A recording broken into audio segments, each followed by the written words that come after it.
Ladies and gentlemen, welcome back to the Catholic Citizen, episode number 7, where today we're talking about politicians, vaccines, and how to live during a time of COVID in just a minute.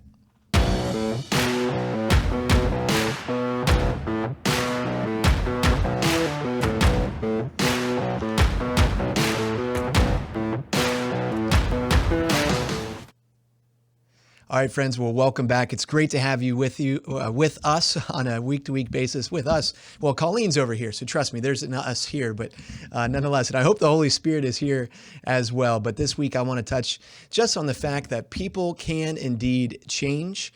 I want to kick the hornet's nest. I want to talk a little bit about vaccines, and trust me, I'm not an authoritative voice on the subject, but I do have just a few questions that I want to raise, and then a challenge to you as we walk into this Christmas season to live with faith and without fear in these coming days ahead. But before we do that, we got to pay the bills. So please go to awakencatholic.org right now /donate and help us out. Even $5 a month can go a tremendous long way to keeping this great show and other shows here on Awaken Catholic up and running. Speaking of getting access to those other shows, there's the Awaken app that you can also download onto your phone and make sure that you can get these shows whenever you want them, whether you can fall asleep listening to the Catholic Citizen. Actually, no, I don't recommend that. I don't know if I'll be able to put you to sleep, but I hope I'm not that boring anyway. Nonetheless, with that being said, Awaken Catholic, you can get that great app. Also, very pleased that this specific show, because we fight for the cause of life, also has a specific sponsor, and that is Casa Bea Cleaning. So Casa Bea, again, it's just a tremendous organization here in Northwest Ohio. And, given the fact that, COVID-19 is going on and you might need your commercial residence or where you live cleaned, Casa Bea is the place to go to. This is your one-stop shop for all things clean. And they make sure and they specialize in keeping, all the little things too, doorknobs and light switches, services, ATMs, all those things. They can get everything clean. So get the peace of mind knowing your home or commercial environment is professionally cleaned by visiting casabeacleaning.info today. All right. I'm still working on those, ads there, but I'll get them down for you. All right, so let's jump into this week's show. Super excited, as I always am, with the Catholic Citizen. And it's great to start to hear from some people who are actually watching the show. So, I've made jokes that we only have about 3 to 4 viewers. I found out that we have maybe now 5 to 6. So praise God, we're growing. Maybe we'll get to 10 by the end of 2020 here.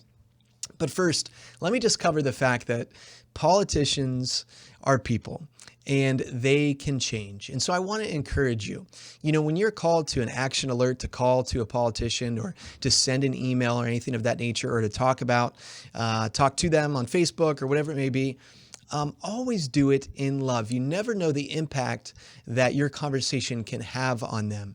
And I know that our parties are so entrenched in different special interests that you feel like you're never going to make a difference changing one person's heart or mind. But believe me, it can certainly happen. I've seen this happen with most ardent pro-choice supporters, individuals who used to come out and protest the fact that I was at the abortion facility to pray. And those same individuals are now on my side praying for the gospel of life. And so change can truly happen. And often I think in life, we want to take people from A to Z, and we just want to see them convert immediately, even when it comes to the gospel. We go to preach, and sometimes this does happen where someone will mysteriously and just powerfully accept Christ into their lives. But often, someone's journey to come to know Christ, it's just that. It's a journey. And our job really is just to present the gospel and then take them from point A to point B, or maybe B to C. And then down the road, if we help in our part, then they'll come to have that great conversion at the end of the day. So when it comes to this issue of abortion, look, I am for the complete and utter abolition of abortion, as should every single Catholic and Christian should be against abortion in all circumstances. So when I talk about these bills, I'm not saying that I'm in favor of just doing these certain bills, but I think it's progress. So Tulsi Gabbard, a Democrat from Hawaii, used to receive a 100% pro-abortion voting record, including voting against some bills that she's now been introducing to limit abortion. So after introducing a bill to protect abortion survivors last week, Congressman Tulsi Gabbard from Hawaii again has introduced a second pro-life bill. H.R. 8939 aims to protect pain-capable preborn children from abortion. Again, this is a Democratic Congresswoman with complete and utter 100% pro-abortion voting record is now introducing pro-life bills. Now, again, it's not to the extent that we want, and you might disagree as far as the incremental approach when it comes to trying to end abortion. We all, hopefully in the pro-life community, have as the ultimate aim the complete abolition of abortion. So for me, it's all of the above. I want to work on abolition bills. I want to work on limiting abortion. Whatever I can get, I'm going to get it. With that being said, the fact that she's made this progress in a little bit, that's a huge victory for the pro-life movement, because we want the pro-life movement to be more than simply just Republican. We want it to be Democrats, like Senator Katrina Jackson from Louisiana comes to mind. We want to call in the majority of the American people. And I know there's a lot of Catholics that vote Democrat that are pro-life, and they're trying to change their party. I think it's hard to justify based upon how far the party has gone. But what if we could build a coalition right there in the middle to move the needle on some of these pro-life issues? So I just want to encourage you, keep reaching out to people who may think differently than you. Do it in love, do it in kindness, and you never know what can happen. You never know how hearts can be changed. All right, secondly, before the election, we talked a lot about the difference that pro-life administrations could make. And I know that a lot of people didn't feel that, President Trump was a pro-life president because of the language he used towards others. And, there's been a lot of things in the news about federal executions that have started. And people like James Martin and other priests have come out and said, look, he's not a pro-life president because he's not against the death penalty. I would just argue, to some of the individuals who are out there arguing against the death penalty, which I myself, I'm against the death penalty as well. But, some of these individuals who have come out are also for abortion. And they're telling the people who are against abortion that you're not really pro-life unless you're against the death penalty. Let me just say, you cannot claim to be pro-life nor lecture people on what being pro-life is if you advocate for the murder of 1 million children a year, okay? That simply just does not make sense. So if you're not actively working to fight for life, to fight for candidates who believe in the right to life, and rather you're advocating for candidates who don't believe in the right to life, do not tell me about what it means to be pro-life or not. If you think an innocent unborn child should be allowed to be killed in its mother's womb, you have no right to begin to tell me what it means to be pro-life. Sorry, I get a little upset here. All right, nonetheless, the difference a pro-life administration makes, it's not just the laws that are passed, it's all the money from the federal government that either flows into family planning organizations. Shouldn't even call them family planning organizations. They're abortuaries like Planned Parenthood and other organizations which kill babies. So all this money. So on December 16th, for example, the Trump administration unveiled steps that the U.S. Department of Health and Human Services, HHS, and the U.S. Department of Justice, DOJ, are taking to enforce federal conscience protection laws by holding California and Vermont officials accountable for anti-life discrimination. So in Vermont, it came to cases where forcing nurses to participate in abortions. In California, it came to rules that California enacted rules forcing all employers, for example, to fund health insurance plans that cover elective abortions. Now, this is even Catholic organizations, Catholic missionary organizations run by nuns. The California state government, led by their Attorney General, Javier Becerra, was forcing those organizations to fund abortions in their health care plans. This is the same Javier Becerra who's just been nominated to HHS to lead that organization. Okay, so again, when you elect a pro-choice president in Vice President Joe Biden, that's exactly what you're going to get. These individuals who have extreme abortion views. Now, this money that the Trump administration is restricting for the first quarter of 2021, this is to the tune of $200 million. Now, that will not go to the Medicaid system in California because that money would be paying for abortions. That's huge. That's an incentive for states to follow the law and respect human life. But again, these rules after the first quarter next year are going to be reversed by a pro-abortion administration, which then is going to allow, especially if Javier Becerra is confirmed.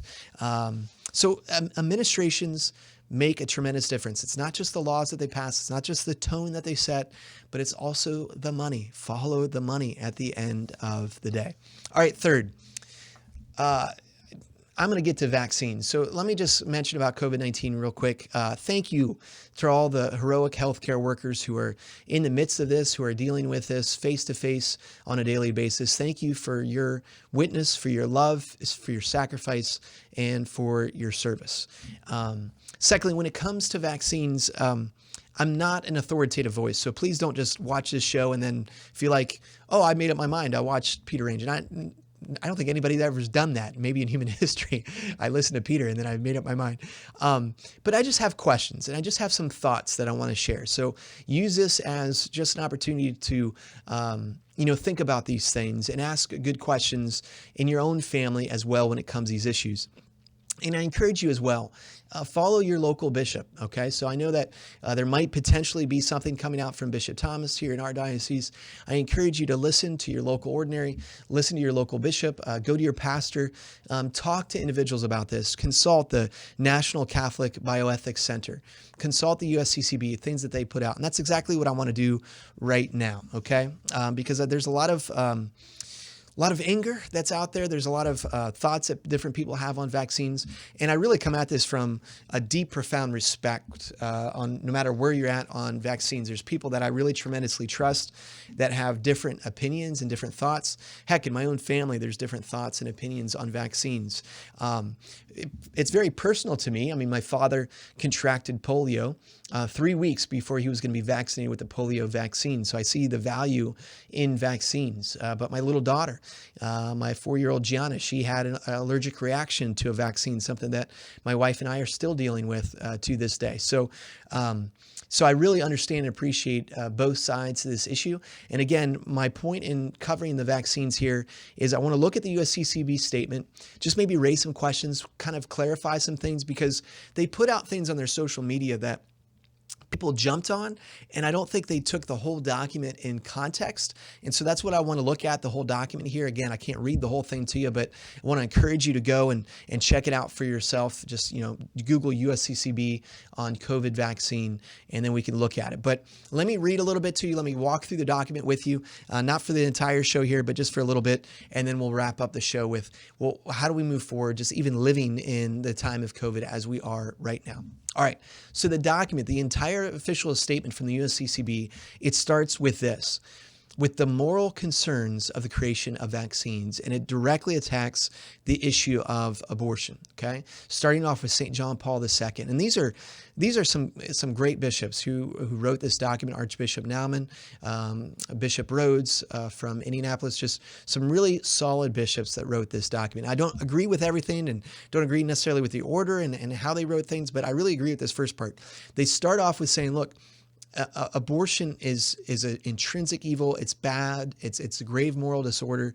And so if there's any vaccines that are linked to abortion, that's got to cause every Catholic, every Christian to pause and just say, this is wrong. This is not the way that we should be going about creating vaccines. And so they did what they could, appealing to the administration to challenge these vaccine makers not to create these vaccines using aborted cells from aborted fetuses.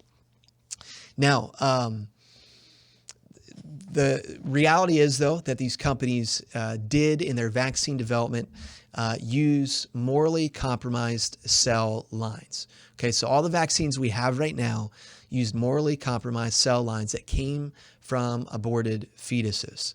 So that's an important point. So already we're in this situation where we have an issue that we as Catholics, we have to think about, okay?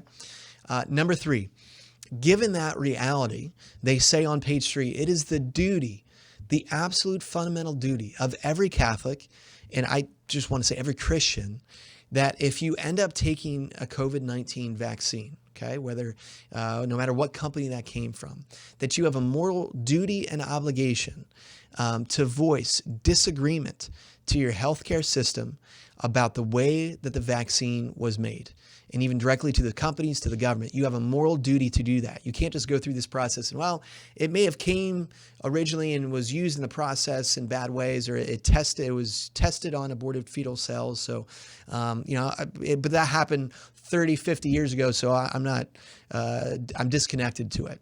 Okay. No, the USCCB is very clear. You have a moral duty to object to the way the vaccine is made. Now, there might be a situation where, and the USCCB goes over this, that there's no other choice that you have as far as a vaccine, and a vaccine that you can take. Okay, so it might be then morally illicit to go ahead and take a vaccine, but you still have a duty, a fundamental duty to object to the way that the vaccine is made. But more on that in just a little bit. The USCCB in the document talks about degrees of responsibility in the midst of this. Okay, so if you take the vaccine versus if you're the individual who made the choice to go ahead and use the aborted cell lines, there's different levels of moral capability in that context. Okay, so the Congregation of the Doctrine of Faith affirms that a serious health danger could justify the use of a vaccine which was developed using cell lines of illicit origin. Okay.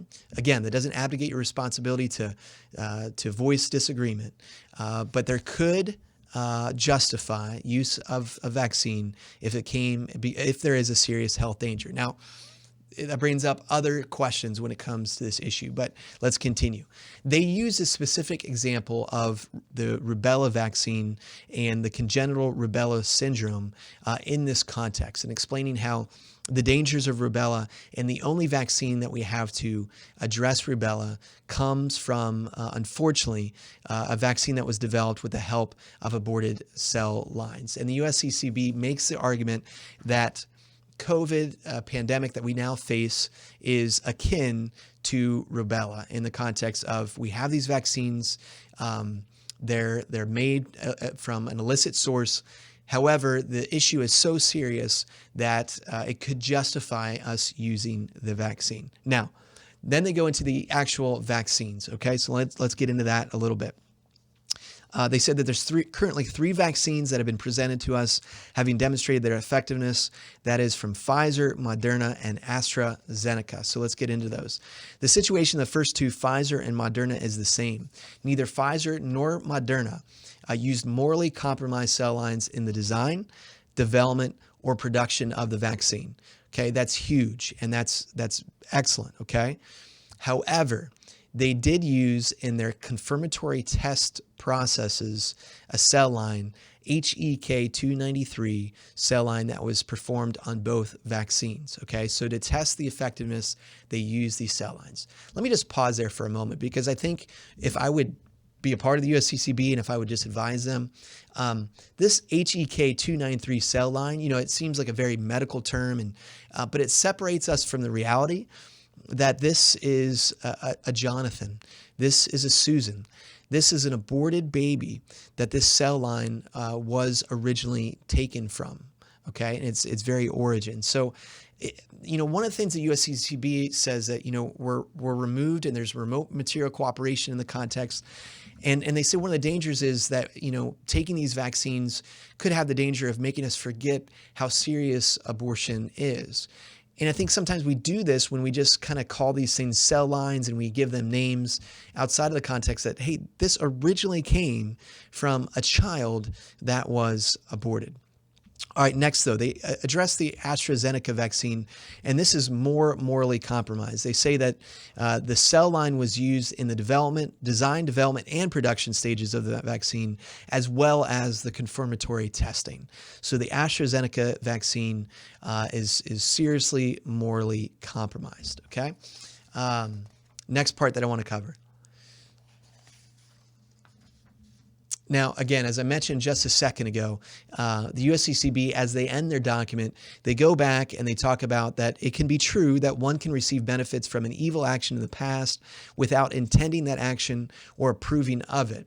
But they continue that having a corrupting influence on one's perception of the evil action, making it more difficult to recognize it as evil. So experiencing the benefits that have resulted from the evil action, one might become desensitized to the gravely evil nature of the action. So we have this situation, right, where you have these vaccines, and whether in their production stages or in their confirmatory test stages, there's this trace back to the aborted fetal cell lines. Now, again, I am not a moral theologian, so I'm not going to usurp or say that I know more than USCCB, that I know more than the National Catholic Bioethics Center, okay? These individuals are much smarter than I. They know a lot more. But here is a couple of my issues, or just some of the thoughts that I have, or the questions that I want to raise. And maybe you have these same thoughts, and maybe you can respond with your thoughts back to me. And again, maybe I'm wrong. First is this idea of being morally complicit and formal material cooperation, and, the fact that these aborted cell lines, it happened so long ago, and there isn't this direct connection that we have if we're taking a cell, or if we're taking a vaccine today. If this was a Holocaust victim that was tested on, right? And then now we have these vaccines from a Holocaust victim, and say, the Holocaust happened many, many years ago. I mean, how would you feel about that? Maybe that puts it in context for you. It certainly challenges me, because, when I think aborted fetus, I think just, okay, it just doesn't have that same resonance to me. But when I think of, maybe it was a Holocaust victim. Maybe it was, a Jewish person in Germany that was tested on, and now we have these vaccines because they were tested on. How do I feel about that? I hope that just brings awareness to the reality of how evil this is, that we're testing on human people, and then later on we're using these vaccines. And maybe that causes us just to pause for a moment and to think about the evil that we're participating or perpetrating in.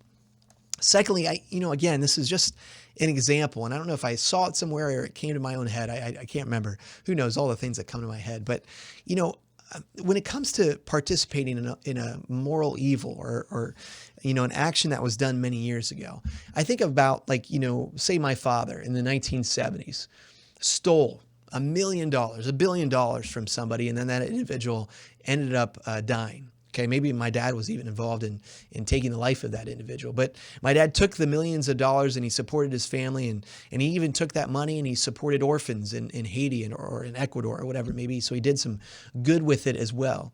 But then my dad was on his deathbed and he was dying, and he came to me and said, "Peter, here's the foundations that I've created. Here's all the people that we're helping.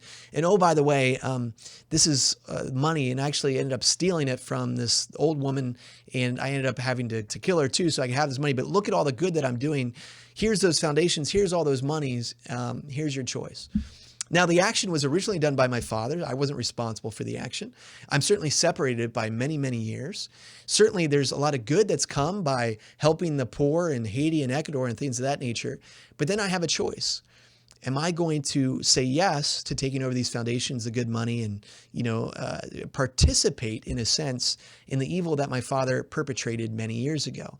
Does that not make me somehow morally culpable for those original actions? Again, there's a separation there, but there still is a level of culpability. And that's where I just feel, a little bit uncomfortable in these conversations when it comes to vaccines and the use of, aborted cell lines. Now, again, not saying that I'm the authoritative voice. This is just questions that I have and questions to think about.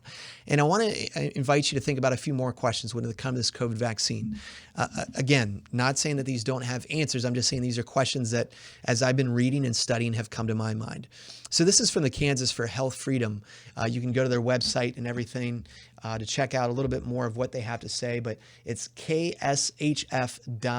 And these are just some of the questions that they brought up about this current vaccine. Okay, so concern one, In previous attempts at developing a COVID-19 vaccine, it triggered lethal hyperimmune reactions when the vaccine was vaccinated. People later came in contact with the virus. Okay, so that's just a concern. Concern number 2, COVID-19 vaccines are being fast-tracked at an unprecedented speed and skipping important animal studies. So there are certain stages, like animal studies, that was skipped in the development of this vaccine. Concern 3, drug companies are heavily financially incentivized to win the vaccine race. At what potential cost to safety and efficacy? Now, look, I trust, like, Vice President Mike Pence, for example, today, he just got the vaccine himself. I trust that the individuals behind Operation Warp Speed wanted the best. And I trust that people working even at the companies were trying their best to help people. I don't doubt that, actually, that people in the medical community are trying their best to help people. But there's a tremendous amount of money behind this, okay? So the U.S. signed, for example, a $450 million coronavirus vaccine contract with Johnson & Johnson. Moderna got $483 million grant from the U.S. government to develop their COVID-19 vaccine. So there's just a lot of money involved in this. And, sometimes when there's a high incentive for money, not that we purposely do it, but do you try to skip a step here as you're trying to get the best product? Again, it's just a question or concern that I have. Not saying it happened, but concern number 4. Coronavirus vaccine makers have been given full immunity from liability for any potential damages through a declaration under the PrEP Act. Now, does it make sense to financially incentivize vaccine developers to fast-track a vaccine but not make them financially liable for the final safety profile? It's one of the huge issues I have with vaccines is that you can't, sue these companies if something negative happens to your child. They're tremendously and probably overly protected. And it's this case with the COVID-19 vaccine as well. So they're given huge financial incentives to develop this within a year. Sometimes this takes 5 or 6 years to develop a vaccine, but they did it within a year. But then they're not going to be held financially culpable if there's negative side effects or there's negative things that happen. Concern 5, COVID-19 vaccines will likely be the first vaccine to ever use DNA and RNA technology. Doesn't that make thorough long-term testing even more vital? This has not been used before, this DNA and RNA technology. Just a question we have to ask. Doesn't more testing need to be made, especially if this is something brand new? Concern 6, some vaccines have been proven to only mask symptoms. So they don't cure you or keep you from getting it, but they just simply mask the symptoms, not the actual transmission of the disease. That's a huge issue. I mean, one of the issues that we've been talking about is this asymptomatic transmission. And that's what scared people more than anything right now is I think, gosh, I don't have any symptoms, but I could give it to grandma. I mean, there's a commercial on TV right now that don't go do Christmas with your family because you may be asymptomatic. You could share it with anybody. If that's the case, nobody should be leaving their doors. But that's what we've been told, and that's what's really scaring people more than anything. So if this is a vaccine, it's just masking symptoms, and you still have the virus, and you still have the potential to pass it off to others, shouldn't that be a concern? Like, why is that then suddenly like the cure-all, end-all here? Concern 7, there are already reports that the COVID-19 virus may be mutating. Since the family of coronaviruses are very cold and flu-like, will a COVID-19 vaccine be just as difficult or impossible to nail down as the flu? We have the flu vaccine, but certain years it's not as effective as others because the flu mutates and everything. So those are just concerns and thoughts that are going on in my head and heart. Again, I don't claim to be the authoritative voice. I invite you to trust your local bishop. They're going to be doing much more research and thoughts into this than I have here. But these are just thoughts and considerations I think we have to have as Catholics and as Christians when we look at the COVID-19 vaccine and then vaccines in general. In principle, again, I think vaccines are a good thing in the context of how they help protect people from serious illnesses. That's good. Like, we're trying to help humanity, right? The question now, though, for me is vaccines in practice. Like, how are they made? The level of mercury that are put into vaccines, all the other things that are put in these vaccines today, and how many vaccines we're asked to take today compared to even 30 years ago. I mean, it's raised tremendously high compared to what we were given 30 years ago. So These are just concerns and thoughts that I have. Again, feel very passionate that, with people who've had individuals who have been harmed by vaccines, I mean, we have to listen to those voices.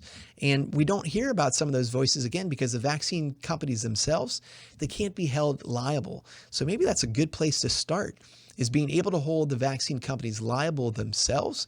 And maybe that causes some transparency, and maybe we'll learn more about the vaccine process and the dangers and the benefits of said vaccines. All right, lastly, living in the era of COVID.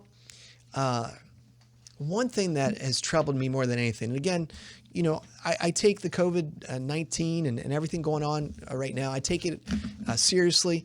Having friends that have been on respirators, having family members who have contracted this, I don't want this, but I just see this fear continuing to overwhelm so many people that they're changing how they treat other people.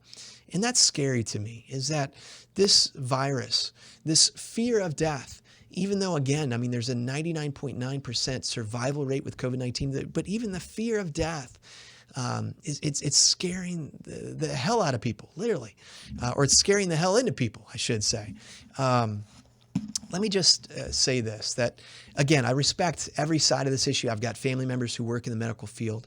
And then I have, other individuals who have just raised really good questions and using common sense and looking at things and looking at the country and how things have changed and how some scientists have been so inconsistent, claiming that we shouldn't gather in groups of 12 to pray, but yet when people go out in the hundreds of thousands to protest for, a certain cause, that's suddenly okay. So there's just been some inconsistencies and some things that make you go, well, that doesn't seem right, that have made me just think. But I just want to encourage you, no matter where you're at, I love you. We shouldn't allow our differences to tear us apart as families. I've seen marriages torn apart because of this. I've seen families torn apart of this. I mean, we have to continue to love each other.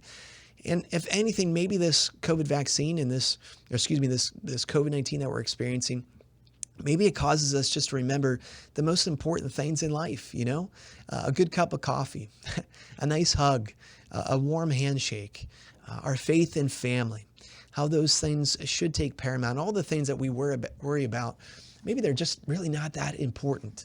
The most important things are in the walls of our house. The most important things are what's in our hearts with Jesus Christ.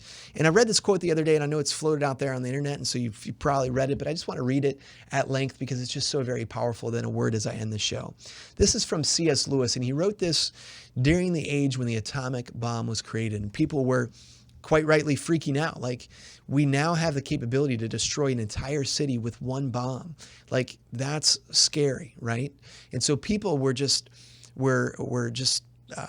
super afraid, as we are somewhat today, of COVID-19. And he wrote this, and I think you can apply a lot of this, though, to our current situation. Lewis wrote, "In one way, we think a great deal too much of the atomic bomb. How are we to live in an atomic age?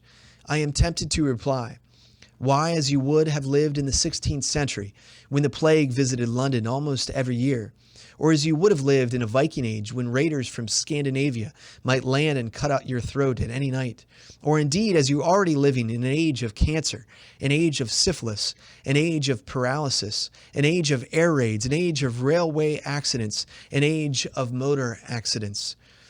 In other words, do not let us begin by exaggerating the novelty of our situation.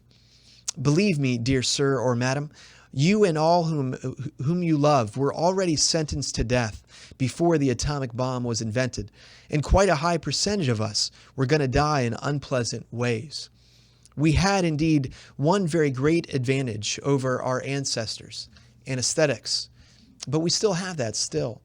It is perfectly ridiculous to go about whimpering and drawing long faces because the scientists have added one more chance of a painful and premature death to a world which already bristled with such chances, and which death itself was not a chance at all, but a certainty. This is the first point to be made, and the first action to be taken is to pull ourselves together. If we are all going to be destroyed by an atomic bomb, let that bomb, when it comes to find us, find us doing sensible and human things. praying, working, teaching, reading, listening to music, bathing the children, playing tennis, chatting to our friends over a pint and a game of darts, not huddled together like a frightened sheep and thinking about bombs. They may break our bodies. A microbe can do that, but they need not dominate our minds. Friends, do not let this illness dominate your minds nor your life. And friends, I recognize some of you have lost loved ones because of this illness. I'm with you. I know how difficult it is to lose a loved one. Every day I miss my dad, and I wish he was with us. But I do not let my father's death dominate my life. I let his life and my life and the life of my children and the life of my friends and the life of my coworkers and the life of the neighbor that I meet on the street, I let the life that is within them dominate my thoughts on how to love them the way that I should. And so, when I'm in downtown Toledo, I've been noticing a lot of the homeless men that I encounter, homeless individuals. And more than ever before, I've noticed them reaching out their hand to me, desperate for just some human touch. And because of COVID-19, I've thought at different times and, just giving them the rock or waving from 6 feet. But whenever I've thought that, I just think back to St. Francis of Assisi, who touched the leper, or all the great saints who worked during the bubonic plague that went out and they touched the people that were sick. They didn't think about themselves, but they gave their lives to allow someone to feel the love and warmth of Christ. I've reached out my hand and I've allowed ourselves to touch each other. Heaven is open to us because the God of perfection, the God of beauty, came to earth and he touched us. He took on the darkness, the sickness, the illness of our lives. He touched us. He took it all on himself and he died. That's our call today. And look, I'm not saying be reckless, do stupid things. But I am saying, love your neighbor. And your neighbor is that individual right before your very face. People are dying today of COVID-19, yes. But they're dying because people refuse anymore to touch them, to treat them like a human being. Our role as Catholic citizens now is to love as Jesus has loved us. God bless, friends. We'll see you next week. This show and all media on Awaken Catholic is made possible by the Awaken Nation and the Hallow app. The Awaken Nation is a community of people like you who support all things Awaken for as cheap as a cup of coffee a week and get access to exclusive content. Learn more by visiting awakencatholic.org/donate. Hallow is the only audio-guided Catholic prayer app focused on contemplative prayer and traditional Catholic meditation such as Lectio Divina, Daily Examen, and the Rosary. We here at Awaken all use Hallow every day and love it. To learn more or give it a try, visit hallow.app/awaken.